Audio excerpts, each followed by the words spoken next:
to Day 7 of Natural Beauty Summit's Detox Your Beauty Regimen series. I'm Salome Sallehy, founder and president at Sugar Wax, a clean beauty company. And today we are exploring the very hot-wired topic of aging.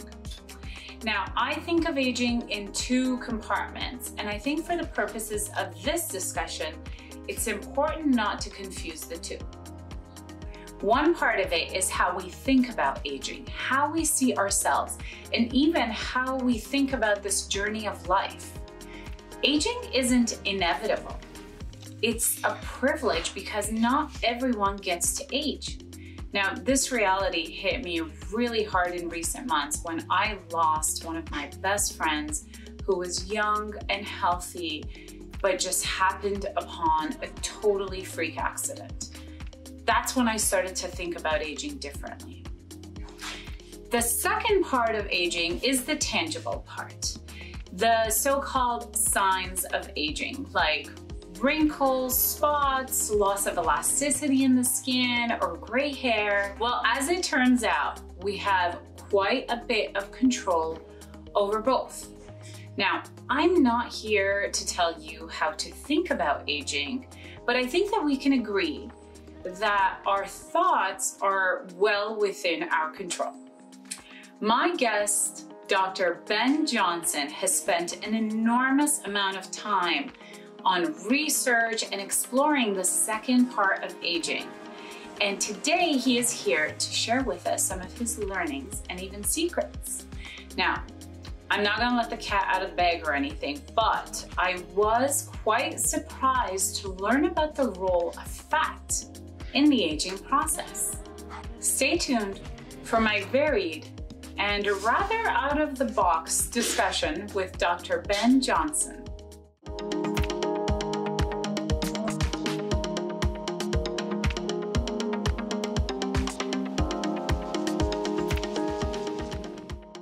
Hi everyone, I'm here with Dr. Ben, and we have some really cool things to talk about today. Now, Dr. Ben is a holistic-minded Western medicine doctor, and that is actually exactly where I want to start with. Now, Dr. Ben, you, even prior to developing your line, which is called Osmosis, you were already doing all natural formulations and for a prior line. And this whole like green, clean, non-toxic philosophy has followed you into where you are right now, formulating for Osmosis. And that's kind of a rare place to be for a medical professional. So I would really love to hear about what drove you to this intersection of holistic and Western medicine. The main driver, tragically in a way, was my father getting sick with a really bizarre condition called Shy-Drager. And, you know, they don't know, like so many diseases, we don't know what caused it. We don't know how to treat it. And so it just began my exploration into all the things that they don't teach us about in medical school. And, you know, medical school has its place, but, you know, I think most people should know there's a lot of peer pressure in medicine. They only publish certain research studies as long as it supports a pharmaceutical approach to medicine. And I just got disenchanted with pharmaceutical medicine for the most part. Felt like it wasn't addressing the source. It was always a symptom-based concept. So I just asked the question, is there a deeper source to this or that or this condition? And I started in skincare. As you mentioned, you know, I've been doing this for 25 years. I started a laser practice in the beginning, and then I was formulating skincare and doing all of that. And it just took me, and, you know, once you get your toe wet in this, you dive in because the rabbit hole goes deep.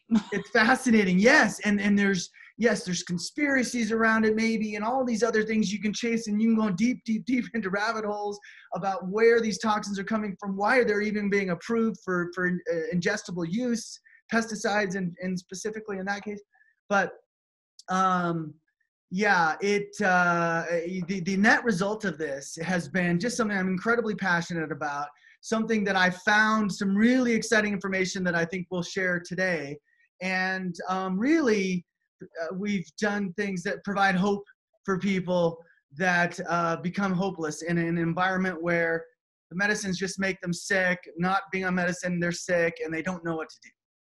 Well, I think right now, this is kind of becoming a question for a lot of people, especially given the time and COVID and this very like fear-driven approach to the virus. I think people are kind of forced to think about like, well, where, how deep can I go? Where can I really like, situate myself so I'm in my best condition to fight this? Well, and that's to me one of the deeper messages behind COVID. I've come from a perspective that everything is purposeful. So I do ascribe a purpose to COVID, this experience we're having. And, I hold some deeper frequencies about viruses. Like you want to do a deep dive down a rabbit hole, you should look into when viruses first appeared on the planet. Think about how that would be proven. And then, what we've learned about viruses since. And so I'll spare people some of my theories on viruses and where they've come from. For example, COVID is definitively proven to be man-made. So then you have to ask your question, why? Why would you ever make such a mean and nasty virus? And, you hear stories like, oh, it's for biowarfare. Yeah, biowarfare. Boy, this feels a lot like biowarfare right now, doesn't it?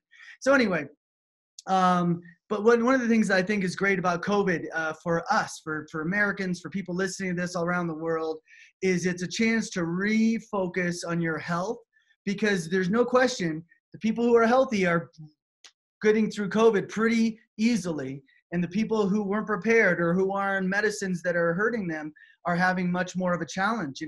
Kids with asthma, you'd think kids should do great, but because they have asthma, their lungs become a weak point, and usually they're on steroids or they're on some other medicines, right? And that's creating a weak point for them. Or you have people who are vapors, people who are smokers, people who are obese. And so I've tied a lot of the weakness in COVID to an overall, what I'll call, oxygenation problem. I'm a believer that the reason why people do well against the viruses in general is the same reason why they're not doing well here, which is how well are you oxygenated?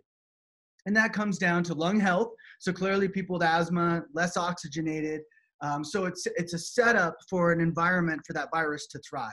So we have a supplement I make that helps reoxygenate the system. Believe it or not, it goes beyond just breathing. But breathing exercises matter. Like I would tell people if they hear, oh, I don't know that I have great oxygenation for whatever reason. I smoked for 20 years, or I don't ever exercise. Exercise is a huge one here, guys. Yeah. So I teach people about exercise every day, 30 to 45 minutes. It's about oxygenating your system. Yes, you'll see cholesterol benefits. You'll see cancer reduction, but you'll see so many things. You know what else just showed up? Vitamin D.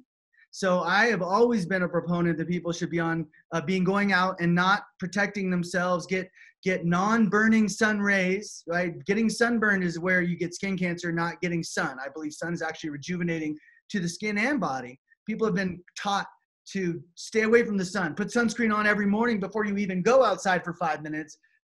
I don't believe in that. And the study came out and showed people did much better against COVID with higher vitamin D levels. There's much more depth to the understanding of that. We don't have that yet in our research and anywhere in medicine about vitamin D's exact role. Like the sun, I should say, the sun's exact role in our health, but it's clear that it's quite significant. And then so exercise and oxygenation through supplementation or other methods, and then vitamin D. Those are really separating people from having a really mild experience with it to having something that's prolonged. And of course, about 5% I estimate of the population is going to have chronic viral issues. And that shouldn't surprise people. Like if people have been exposed to Epstein-Barr virus, they get this chronic condition. Fibromyalgia is one of the most common causes of it, I believe, is chronic Epstein-Barr. So why would you have chronic versus getting it and then you getting over mono, for example? Well, poor oxygenation, right? Poor health in that area of your life. So this is teaching people to get healthier, reduce the toxins in their system, improve oxygenation, and that's a big message for me. That's awesome. And you know, one thing that you haven't touched on yet, but a lot of your products and formulation is focused on, and I found that I'm reflecting differently on since COVID, is aging. Yeah. And yeah, so like I think I've kind of adopted a newer perspective, you know, with everything that's happening around us. In our busy lives, I think we were a lot more focused on like, I don't want to age, I don't want to age.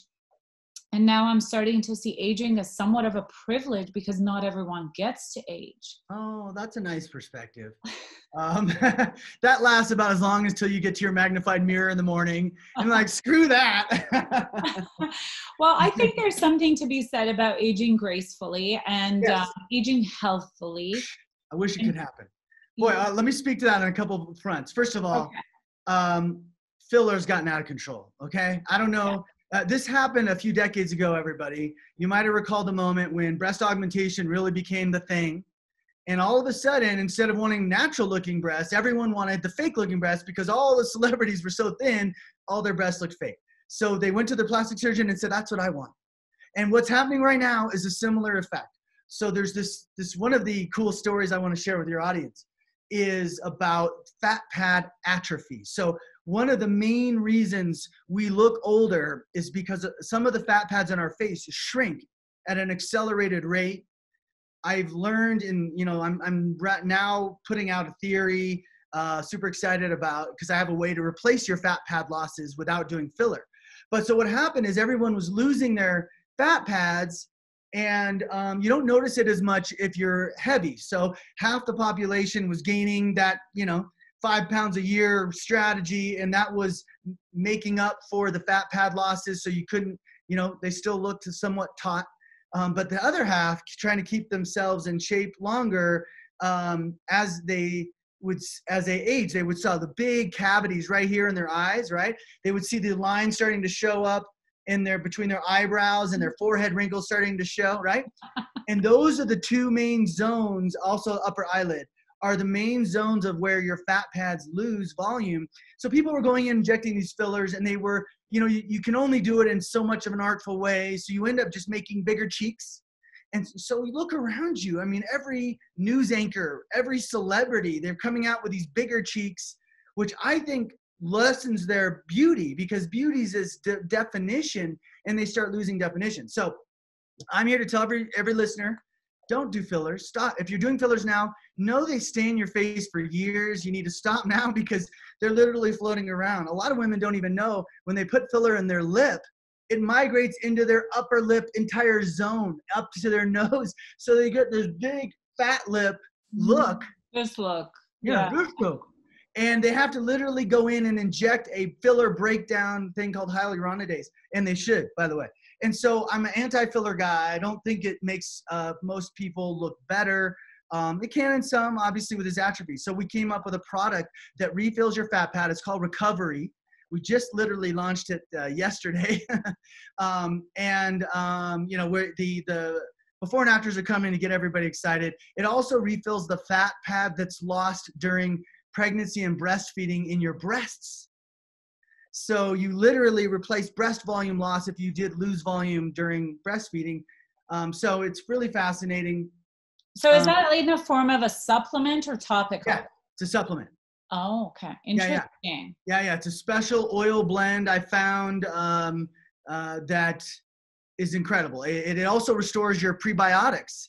I'm sorry, it is a prebiotic. It restores your probiotics. So it's a microbiome replacement, fat pad replacement. Wow. Super. It's just launching now, and it's just been, we'll see how. I assume it'll be very well received because it's an alternative filler. It's a permanent solution, by the way, and it doesn't make you look fat. A lot of people are like, well, does it make my cheeks chubbier? No, literally the fat pads that decline with age that you notice that you don't like. That's what it's working on. So can we include a link to that as well? Yes. Yeah. Let's do that in your recording. I'll have to send you that link. Okay. But yes, so that's speaking just to the filler and this change. And so aging gracefully, that's where you really spoke to me, because there are certain, what's the name of the woman with a gap in her teeth she's like 65, 70 now, Lauren Bacall or something. Like there's some of these women who you've seen, they just keep aging gracefully.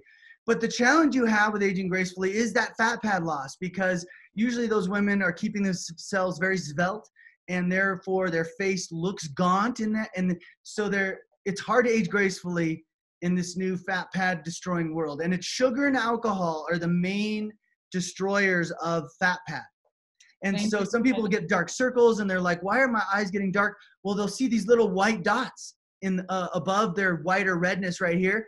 That is actually the few remnant little fat balls left of a fat pad that was covering that area. So they think, how do I get rid of those white bumps? And you're like, no, preserve those white bumps, because you just want to fill it back in. So that's the goal. Yeah. So anyway, aging gracefully, I'm all about it. Now, another topic that seems to be very hot right now, or has been recently, is vitamin A and its role in aging. And I've heard some controversy around using natural versus synthetic sources for vitamin A. Yep. I feel like you are probably one of the most qualified people to speak to this, because I know you're looking at all the elements from both sides. Well, that's the thing. Yeah, so people have to know someone can be biased about vitamin A, a formulator. So I wear a few hats, right? I wear a physician hat, I wear an inventor hat, I wear a formulator hat.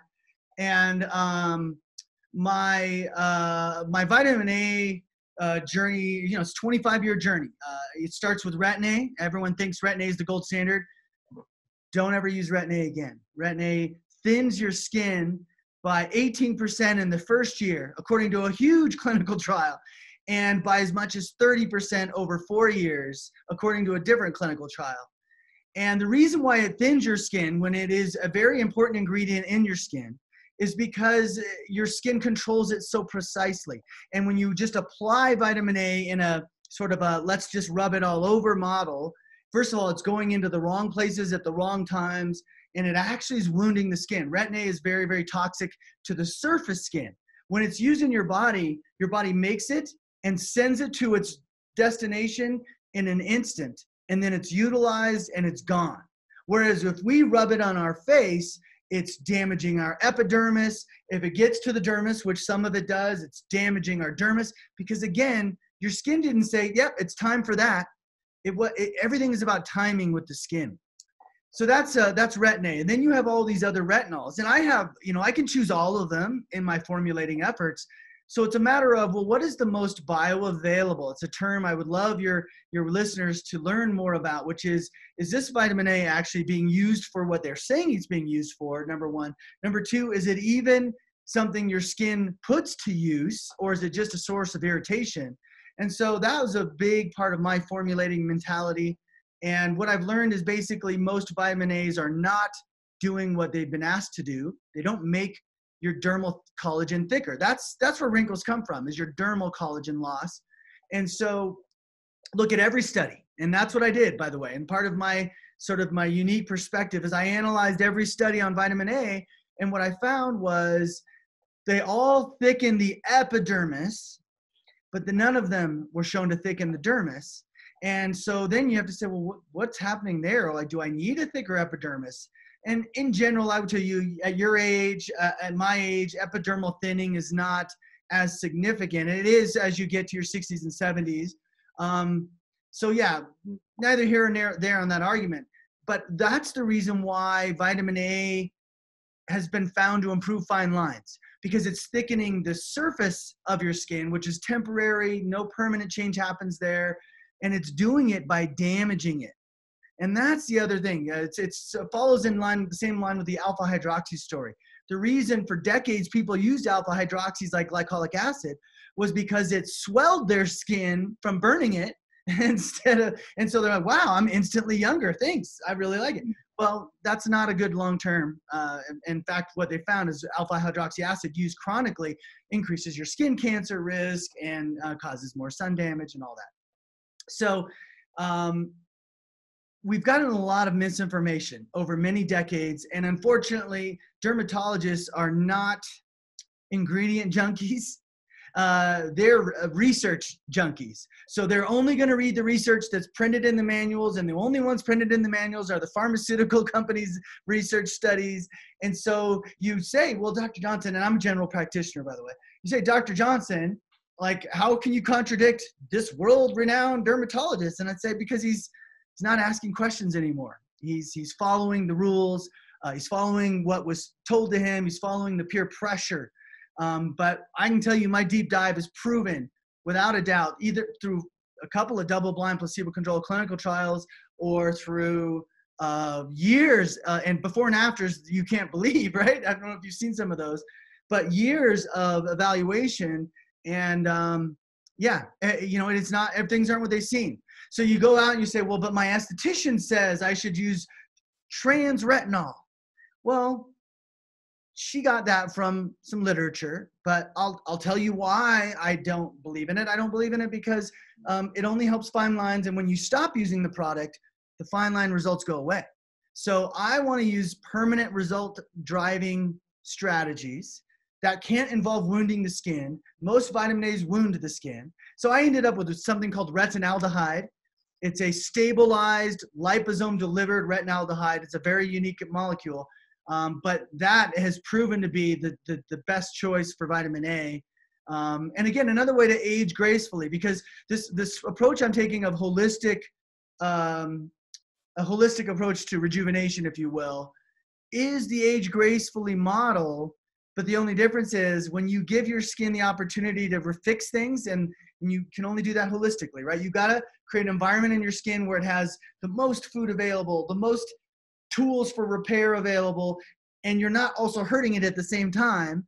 That's how you get the most change. And so I'll give one example and then I'll let you ask another question, but the one example would be laser.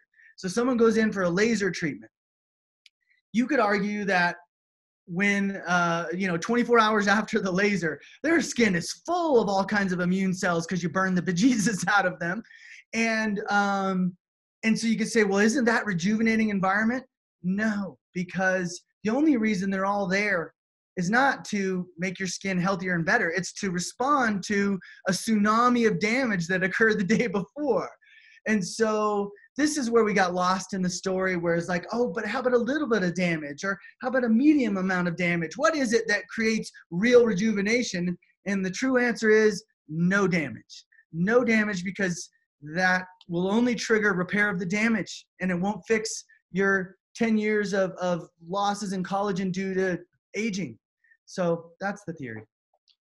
That's really, I mean, you would think it's common sense, because it's like, don't damage your skin. Your skin is saying, like, don't hurt me, I'm gonna be okay. But we're like trying to overstimulate it, maybe with too many products or these really abrasive procedures. It's intense. Still today, for example, dermatologists would tell you that a good routine, and I'd say 80 to 90% of dermatologists would tell you that a healthy routine involved exfoliation, some sort of physical chemical exfoliation. Right. Hells to the no, listener. Please do not do that. That exhausts your skin, that sensitizes your skin, that dehydrates your skin, that exposes your skin to more sun damage on a daily basis. And yet everything I'm just telling you, and I love that you said that it's common sense, because to me, what I'm asking people to do is go within. Go ask your intuition, which, by the way, I believe is your divine guidance, your intuition. Don't touch that, it'll hurt you. Is basically your soul going, hello, you know better. Same thing is true with this stuff. Like, you may go in and your intuition is saying, oh God, that sounds like kind of a harsh procedure. But your mind is going, this is a doctor telling you this. A doctor who's been in business for 30 years doing this. Surely he knows better. Trust your intuition is probably the most intelligent person in the room. Yeah, absolutely. Actually, that's a great segue into another thing I wanted to discuss with you. Yeah. One of the underlying philosophies that you've carried through your formulation is about supporting the skin's natural intelligence. Yeah. Can you talk a little bit more about that and what that means? Yeah. So you know, there's a couple of things that they don't teach you in medical school. Maybe they do now, but they didn't, you know, 25 years ago for me. And that is that your body is made up of 100 trillion bugs. They currently estimate that about 65 trillion of those bugs don't have your DNA.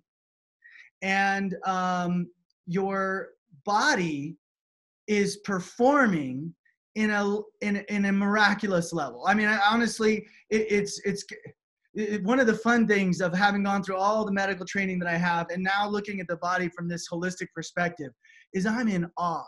I'm in awe at the intelligence that it produces. And it's just so hard to relate it to people because you don't know like every chemical reaction that happens. And for example, since we started this communication, probably 3 million different chemical reactions has happened in just our skin organ of our face alone, okay?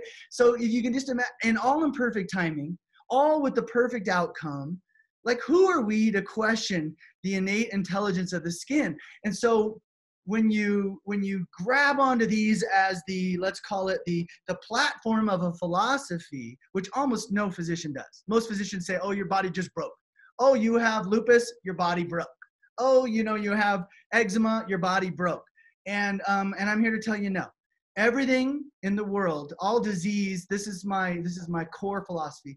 All disease, skin diseases included, are from the exposure to toxins or pathogens, and almost always have an emotional component behind them. And that's hard to imagine. You're like, whoa, you're telling me that somehow my emotions are triggering this melasma or this the skin condition. Psoriasis is a classic one of where emotions are definitely one of the leading components of the triad for psoriasis. But yes, your skin's intelligent. It is affected by these environmental influences, and emotion being an environmental influence, toxin and pathogen. And it, you know, the new buzzword that is going to take over medicine, I think, is epigenetics, which is the description of your genes turning on and off based on the environment, right? So if I keep eating the same food over and over again, my genes will start to adapt to this new diet environment. And that might mean my cholesterol goes up. But it's not because I ate so much cholesterol, but because the new diet I had actually changed my microbiome. And so working with the skin to rejuvenate, my strategies are all around the idea of where does the skin facing a bottleneck that I can help it overcome. And so one of the classic ones in this question would be your circulation. So every year after about age 25 roughly, you lose 1% of the circulation in your skin. Well, that may not seem like a big deal. So at age 50, and I'm 52, headed to 53 here in a week. At age 50, you have 25% fewer blood vessels in your face now. That's a problem you have to overcome, because that's why your skin has slowed down by 25%. That's why your repair ability is gone down 25%. That's why your collagen density in your dermis dropped by 25%. Your growth factors are down 20%. So when you start looking at the reasons why your skin's not thriving, and then I give the alternative. So how do I fix that? Well, I have an amazing growth factor serum called Stem Factor that supplies the growth factors that your skin is missing. I have this A serum we talked about. Well, part of the A serum strategy is, listen, I can't tell your body to make more collagen if it's starving. So we dilate your blood vessels. We put in ingredients like chlorella to increase your new blood vessel formation. And that combination of addressing different bottlenecks allows for permanent, significant change on a monthly basis. Like what we tell our osmosis user is, your skin should get younger every month you're on our line. You should see imperfections continually fixing as you get on the plane. Wow. Wow. That's incredible that you can, hold your products to that, especially in such a saturated and confused market. Well, so there's good and bad with that, right? There's a lot of outrageous claims that shouldn't be made. And there's truth to the fact that, like, I'm pushing the envelope of what you should be allowed to say for a topical cosmeceutical product. But I'm lost in a sea of BS. And so that's the bad news. But the good news of that is people find you who need to find you.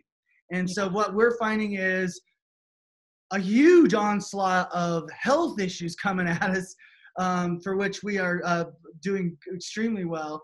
But also people whose skin has been beaten to death over the years from these really harsh strategies, and who just need an opportunity to recover. One of the biggest challenges that most skincare lines face is people are coming to them with sensitized, beleaguered, beaten down skin, and their strategy employs some beating down.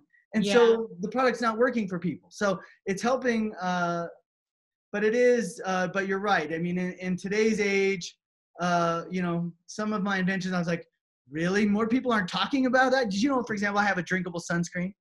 It's completely been made fun of by half the public, but the other half are using it and giving it 5-star rating on Amazon. It's drinkable sunscreen. I won't go into too much detail here, but it's a crazy invention that I came up with because I was like really questioning the chemical sunscreens that are out there.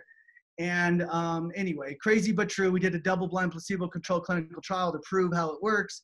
But it's energy medicine based, which is another crazy for a Western medicine doctor to talk about. So yeah, it is. I read about it. It's very interesting. Yeah. I want to talk about hormones a little bit. Okay.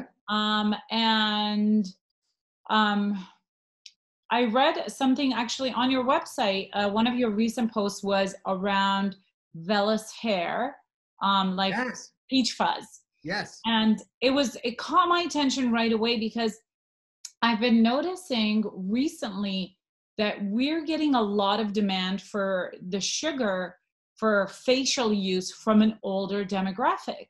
Yes. And in your piece, you mention that there's a hormonal contributor.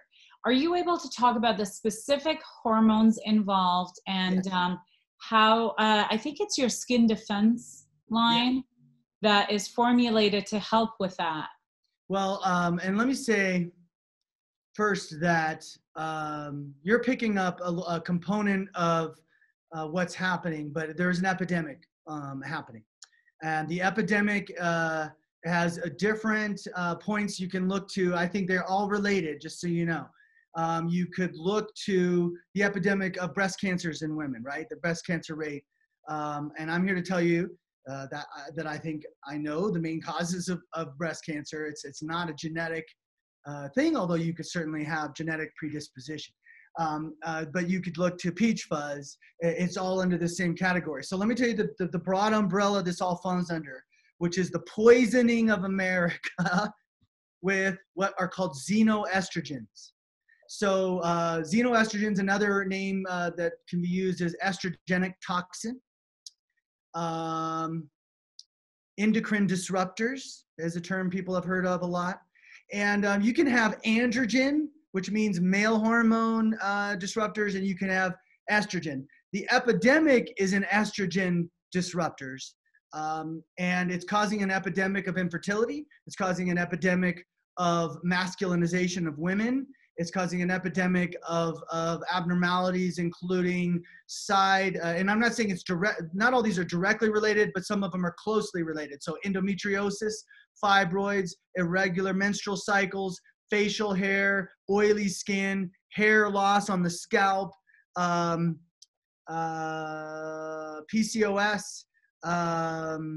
hormonal acne, early menopause is a friggin' epidemic, right?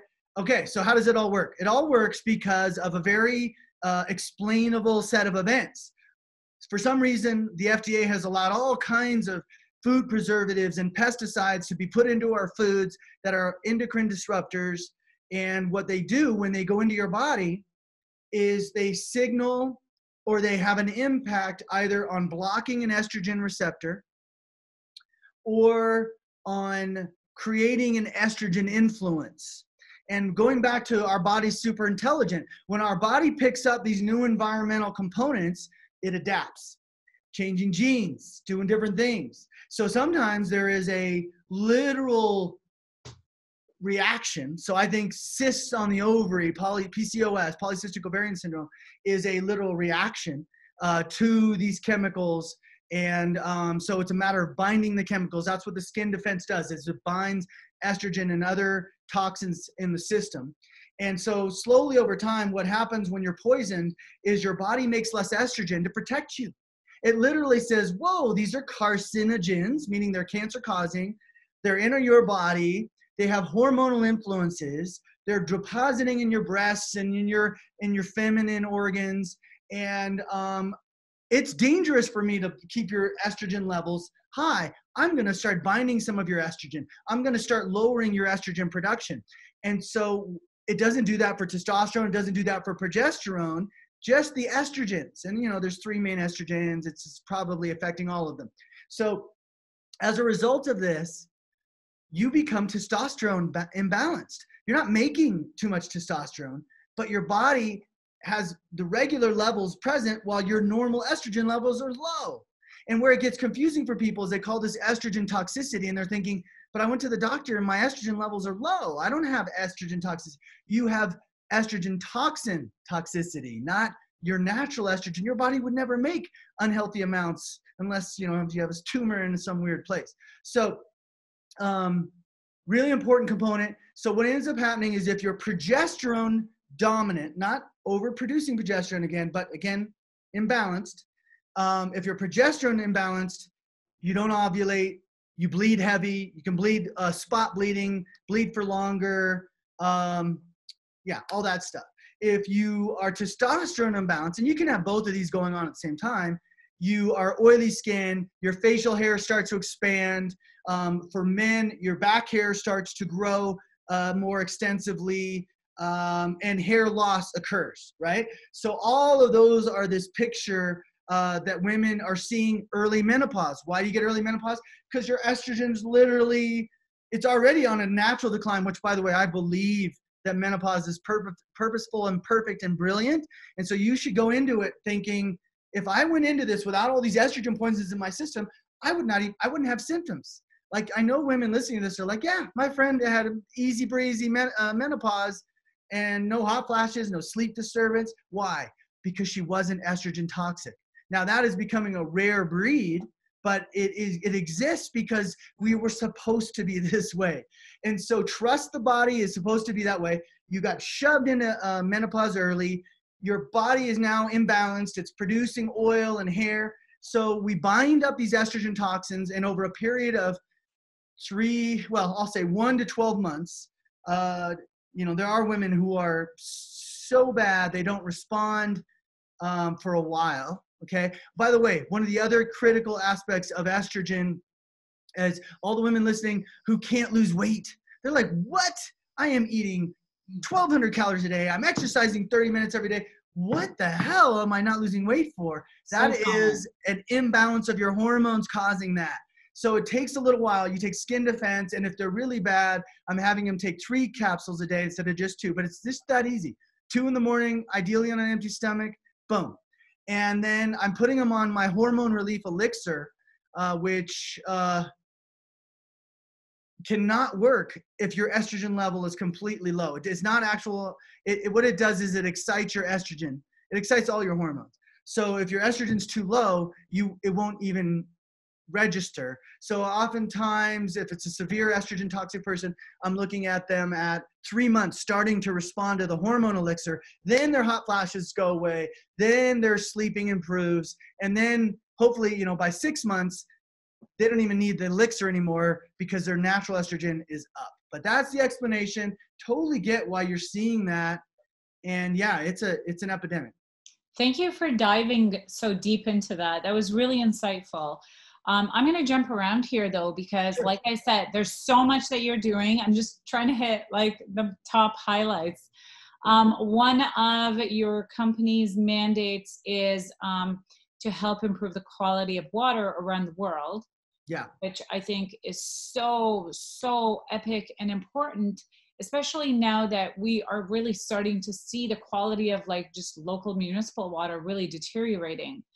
Can you talk a little bit about some of the contributing toxins And what can people do right now Yeah. to improve their water quality? Because I'm not at the plant, you know?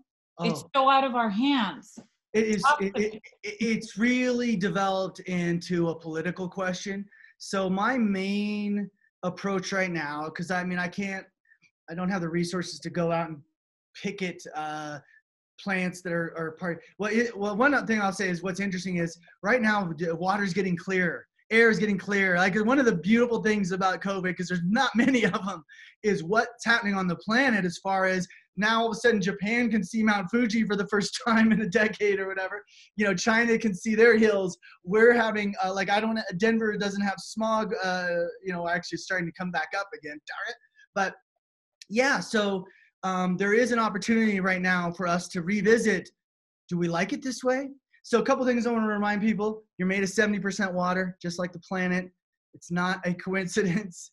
We're made of the same materials of the planet. We were designed to work off the planetary resources. We're built of the same minerals of the planet. Like it's very hard to distinguish. Now, we're a highly intelligent biologic system, but you know, it's important to remember this. So every time we drink water, we're replenishing this huge part of our environment, which, by the way, not well understood in any way, how water works in our system, how everything balances. But you know, the main contributors when it comes to the local water supply. So, you know, we're poisoning sort of in 2/3 different ways. One of the ways is tons of mercury coming into our rivers from local plants, whether it could be coal, it could be others, and not just mercury, but other chemicals getting in the plants. So the rivers flow into the ocean. So we end up either because our rivers are our source of our hydration, poison there, or by eating the fish from the oceans, which are totally mercury laden now. You know, one of the best sources of nutrition really would be something like tuna, and yet ruined to the place where if you're doing it more than once a week, you know, you're adding risk to your long-term health. It's just, now, by the way, I really effectively bind mercury with skin defense. So I do eat without hesitation tuna once a week because I love my tuna melts. But so mercury is one of them. But then when you go to the public supply, you have poor management that leads to antibiotic and fecal matter flowing over, right? They don't really manage the public water at the level of care that they should. So they need to deal with overflow issues and all of that. Bleach. Okay, I want to say bleach because we say chlorine, and I get pushback all the time when I try to explain to people.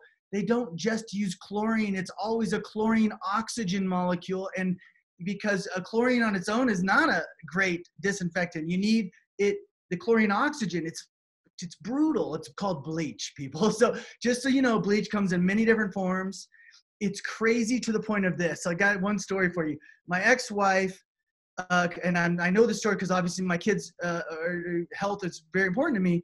And my ex-wife had to dig a new well. The Colorado company that dug her new well mandated that she dump 250 gallons of bleach into her private land well.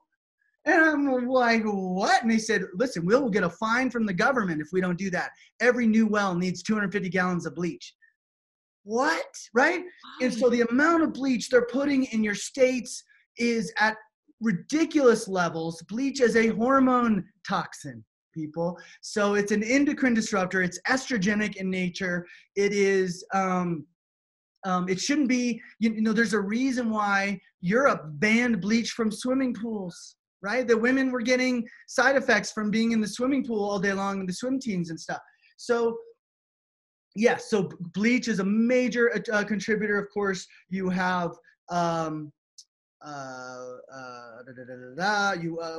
fluoride is a whole nother. It's more of a mental toxin. So I think fluoride actually maybe fluoride in rats causes ADD.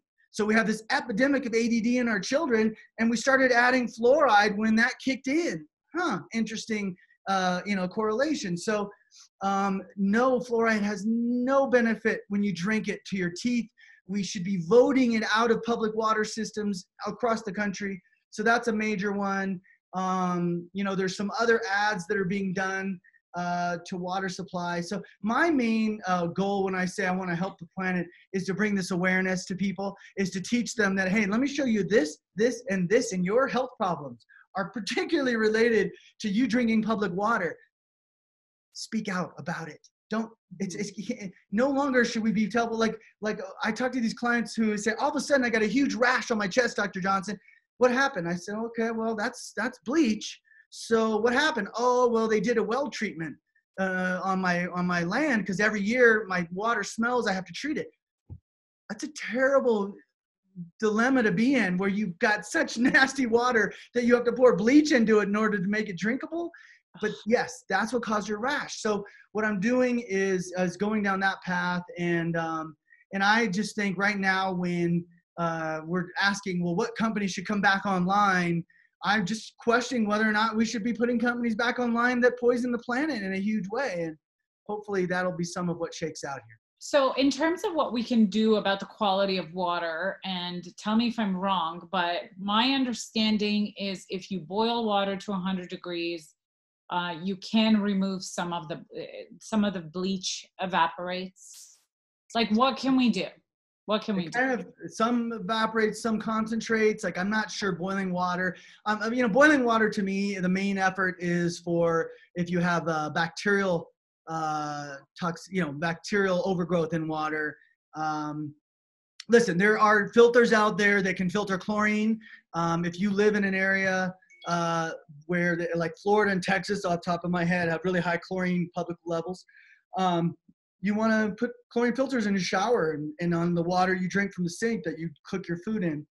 And you know, these filters can also have other components that might filter out some of the fluoride and some other things. Sometimes people have heavy metals in their waters. They live in old homes, they have old pipes, things like that. That you might need to filter out. But other water treatments is a good question. You know, I've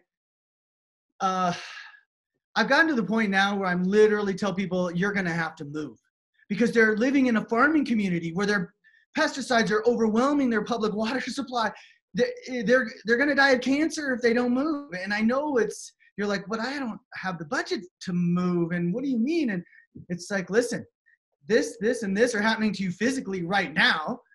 Breast cancer's probably coming, prostate cancer for your husband. And, you know, like, it's a hard choice to make, but yes, we've got to start looking at, we got to take responsibility for what we're putting in ourselves and demanding that if you're going to make me drink that water, and I don't have a well, I live in downtown Denver, you know, if you're someone like that, then you need to, speak louder.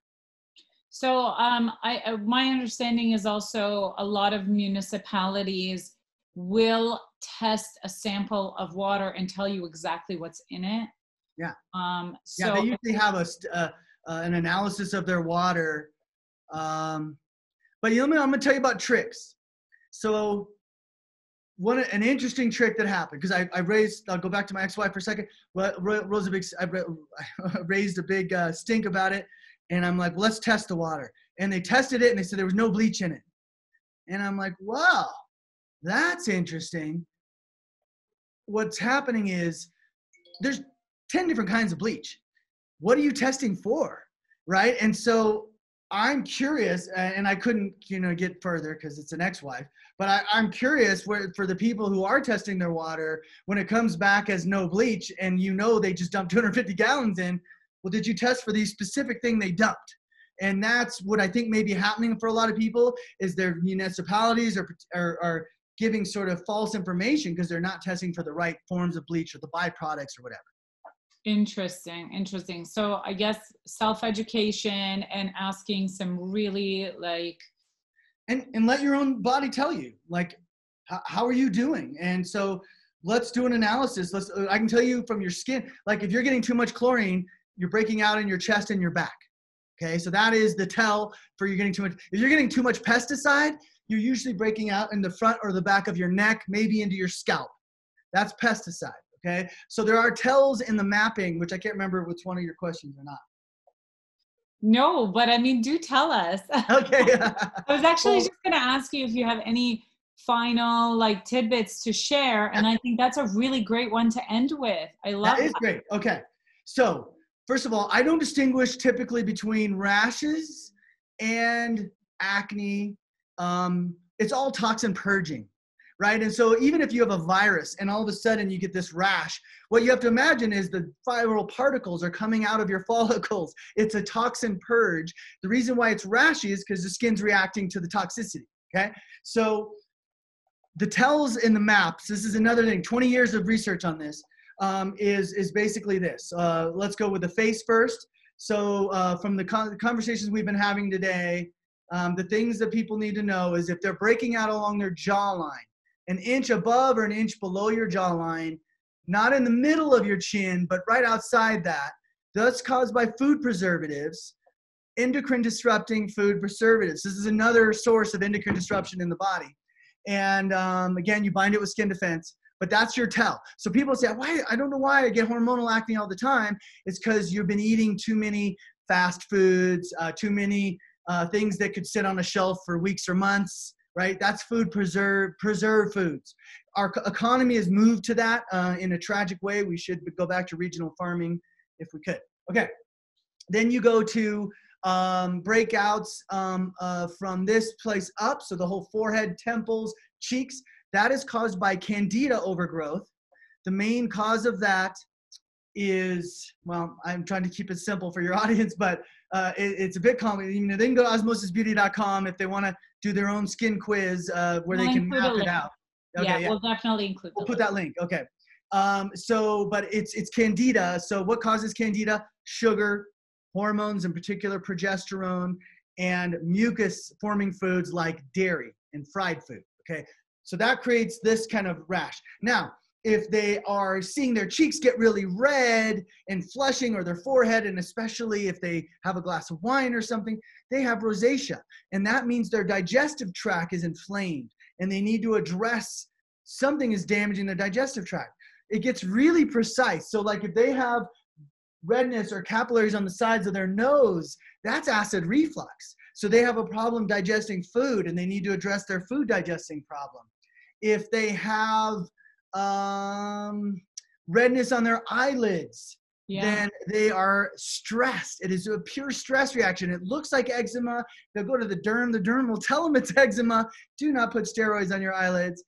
We have a product called Rescue that's great for it. But really what they need is our emotional well-being elixir, because they're stressed out. And one eye tells, like, if it's their left eye, they're stressed out over a feminine thing. So it could be a wife, daughter, mom, and right eye is usually a male thing. It's crazy how specific we can get on this mapping thing. And then when you go down to the body, a couple of important ones are neck is pesticides, chlorine is chest, shoulders, and back. And I guess the last one I'll leave you guys with, it's common in these times because we're home so much, and a lot of people have had water damage in their home in the past and they don't know they have mold in the air. Like there's spores floating around. So if you want to know you have mold, then maybe you smell the mildew, but you haven't hunted it down yet. Or you know when you go to the basement, it like really smells mildewy, and you've noticed you started to get lesions on your arms or on your low back, or usually it's extremities, legs, arms, low back, just random cysts showing up. That is mold. And so we treat the mold with a supplement we have called Immune Defense. And then we, of course, educate them to remedy that at home. Yeah. So those are some of the bigger things that erupt as clues from the skin mapping model that I've built over 20 years. That is awesome. Do you have a source that people can reference for the skin map that we can include? Yes. So I have a we can post this map up for people maybe. Oh, okay. Okay. Awesome. Involved, because depending on the organ, like if you ever heard of H. pylori for stomach problems? No. Okay. So that one's growing problem. They get a ring around their nose, right underneath, like it's almost like right below the nostril. That's your stomach zone. So that tells you you have a stomach problem. So anyway, just fun little stuff that they can go to the map and go, oh, now I know. That makes sense because I've been having trouble every time I eat blah, blah, blah. Oh, that's amazing. Thank you so much for Yep. sharing that with us. It's been such a pleasure chatting with you. Yes, love the conversation. And they don't even know about the conversation we had before we started. Oh my gosh, I know. We'll keep that for part 2. We could talk about a lot of things, but we did cover a ton of ground today for you guys. We did. So I hope that got you excited to dig a little bit deeper and just raise some awareness about some of the issues that you are already experiencing and what could be the root cause. Yep. Yeah, thank you so much. Thank you. Dr. Johnson. We'll include all the links for you guys, and look forward to chatting more. Well, yeah, and congratulations on what you're doing. And I think this Beauty Health Summit's a brilliant idea, so good luck with that. Thank you. Thank you so much, Dr. Johnson. Take care.